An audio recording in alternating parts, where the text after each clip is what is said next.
All right. Hi, everybody. Welcome to the podcast, the world's greatest podcast. We've got Brian here from BRĒZ. This is going to be fun. BRĒZ is a hot brand right now. I guess I would say it's an overnight success, but it's been a couple of years of overnight success, and you guys are still building momentum. You've got great products, great packaging. I love it. I'll talk about it a little bit, my thoughts. But first, Brian, let's hear a little bit about what got you guys into it in the first place. Where did the idea come from? There's a million beverages out there. How is this one different, and what was the genesis? Oh man, thanks for having me, Peter. 2 years is right. Actually, we're turning 2 years old conveniently on 4/20 of this year. So good timing for us. There's few components that kind of worked in our favor. So Aaron Nospich, he's our co-founder. He's been a digital marketer since the age of 13. He really understands how to communicate to people, mainly through social and digital platforms. They've been good outlets of his. He's been pretty successful there. And he's also passionate about ancient compounds, things like lion's mane and/or THC or adaptogens and botanicals. And he was able to kind of take his two passions and bring them together into a beverage. And BRĒZ was formed. He partnered with the right people to help formulate the recipe, really bring a novel flavor that today is Italian lemons, elderflower, and carbonated water, and really put it in a can for people to enjoy. Beverages are social. Beverages are something the U.S. consumer really loves. It's something people share, and so he's able to kind of bring these ingredients together, put them in a can, at the same time, tell his story, share his story with everybody across all digital formats.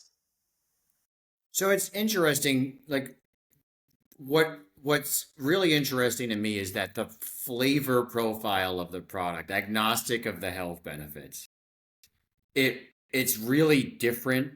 It's really interesting. It tastes adult. It's a grown-up flavor. It's not overly sweet, right? So there's lots of other beverages that have citrus and that have a floral component and whatnot. But how did you guys get to where you ended up, like flavor-wise? I have the flow right now. If you don't mind, I'm going to drink Enjoy. one as I tend to do.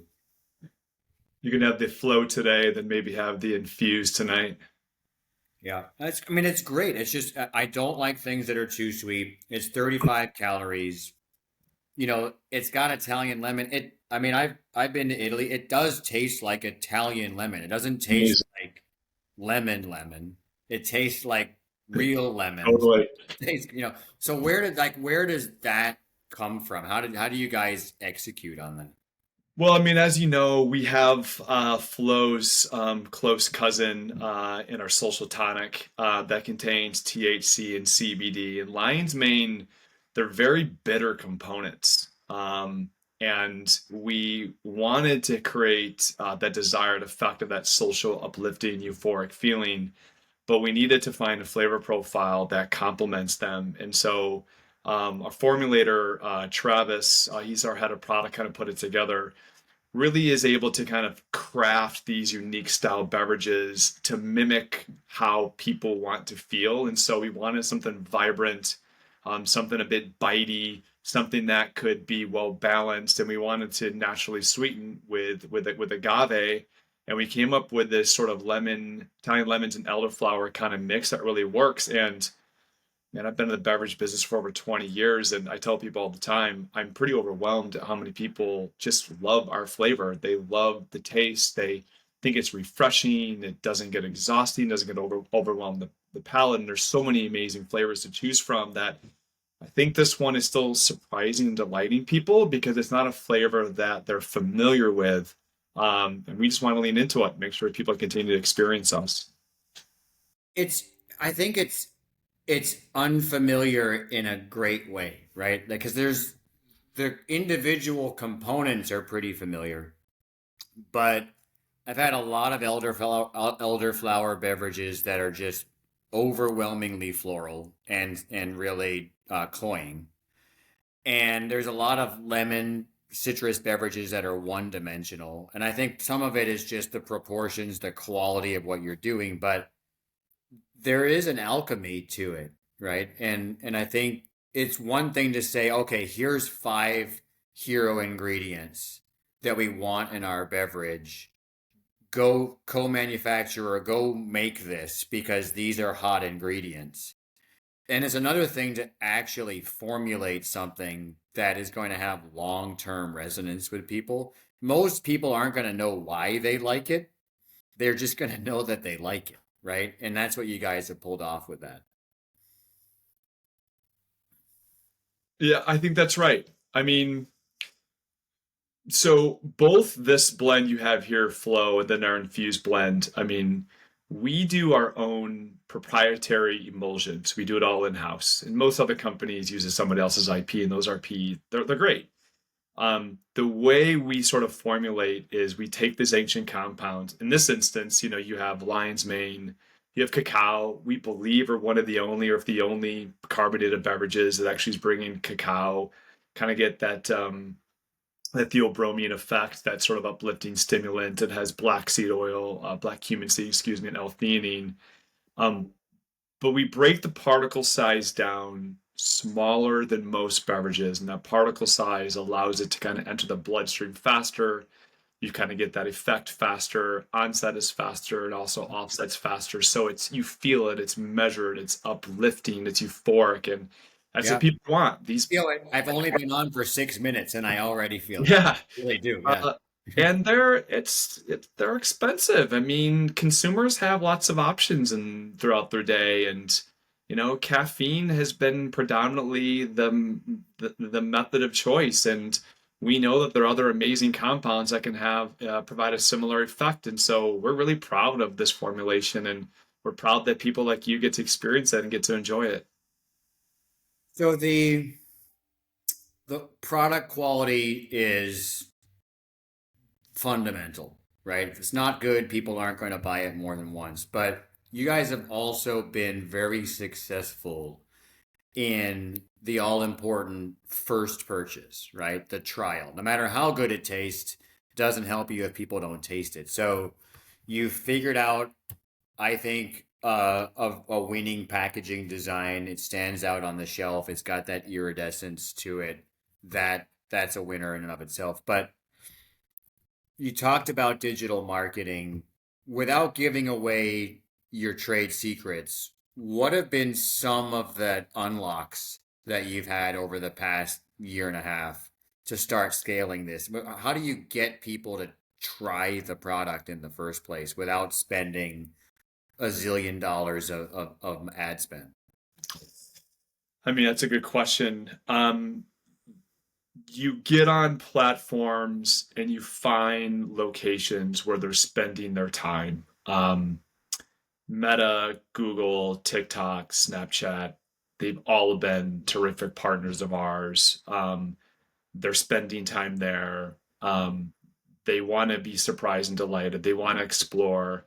And we're coming to them with a beverage option that we believe kind of hits that gap in their life. And that gap is sort of that social uplifting tonic that has been dominated typically by alcohol for decades, centuries, frankly.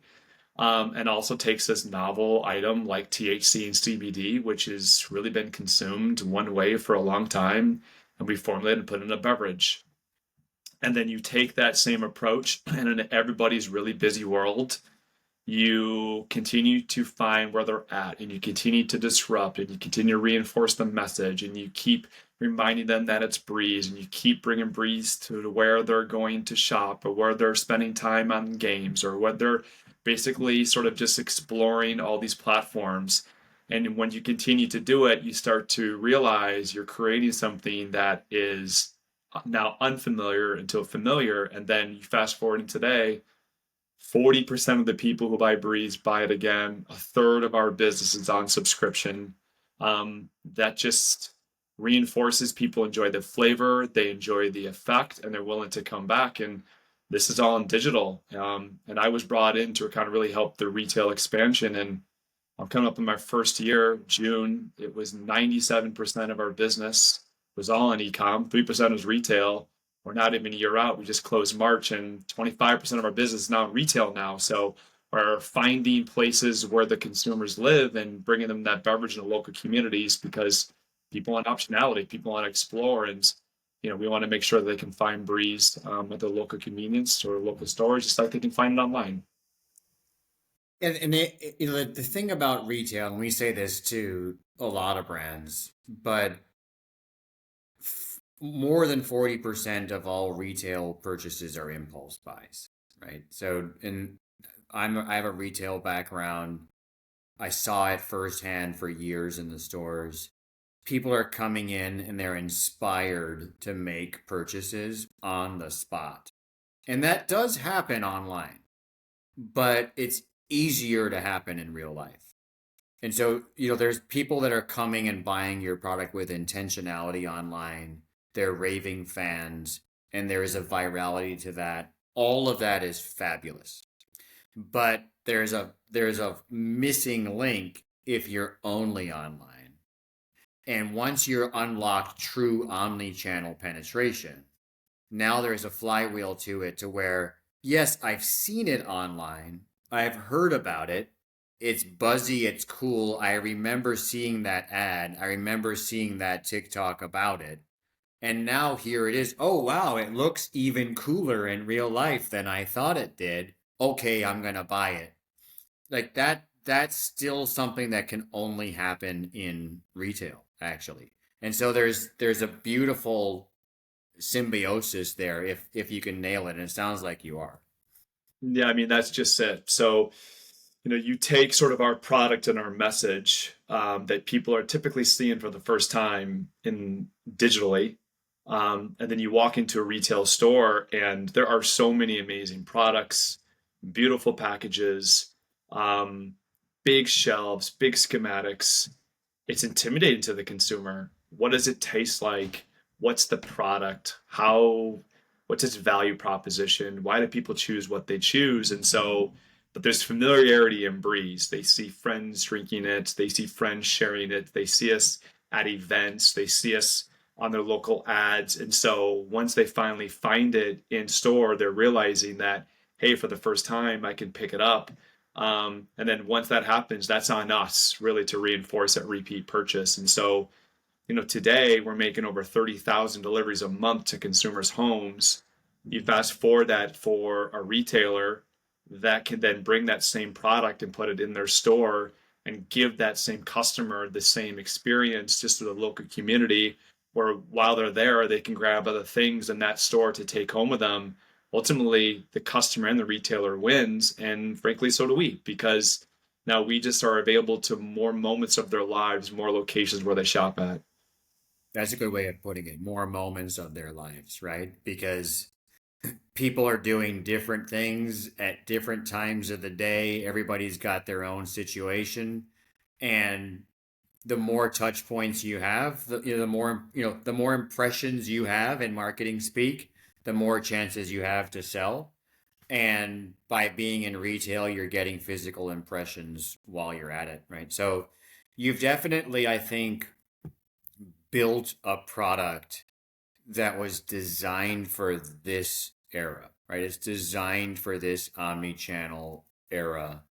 It's designed for, I mean, I don't think it's strictly a Gen Z product. It's definitely Gen Z friendly. I'm a millennial. It resonates with me, packaging wise, product wise.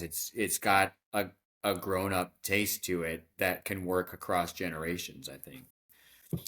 That's Um, right. so real quick, because we're running out of time, but I wanted to touch on this. What are you guys up to next? You guys have had a lot of momentum. You've rolled out some new SKUs without giving away any trade secrets. What do you want to accomplish in the next year? You've grown quickly, you're continuing to grow, you've got some amount of viral momentum. What do you want to do with that? What do you want to accomplish over the next year as a brand? Yeah, so you just touched on it earlier. We're putting ingredients in our beverages that have been around for centuries.